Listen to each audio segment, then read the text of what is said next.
trajo Dios. El que lo trajo a usted a este lugar es Dios. Sí, un campamento donde usted puede expresarse, sentirse bien, compartir con los jóvenes, con los adolescentes, pero hay un propósito por el cual Dios los trajo aquí. Decir en voz alta, que Jehová cumpla el propósito en cada uno de ustedes. Y mi versículo es, hubiera yo desmayado si no creyese que veré la bondad de Jehová en la tierra de los vivientes. Elevo mi petición al cielo, Señor, que tu propósito sea cumplido en cada uno de estos adolescentes. Amén.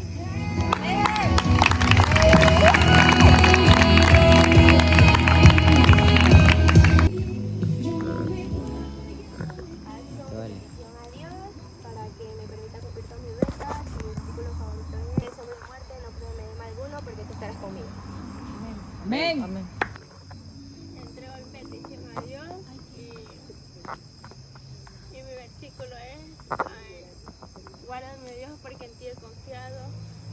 Oh alma mía, dijiste a Jehová, no hay para mí, bien fuera de ti. Amén. Amén. Amén.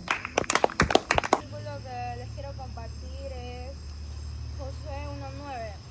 Mira que te mando que te esfuerces y seas valiente, no temas ni desmayes, porque Jehová tu Dios estará contigo a donde quiera que vayas. Amén. Amén. San Juan 14:6. Yo soy el camino, la verdad y la vida. Nadie viene al Padre sino por mí. Amén. Amén.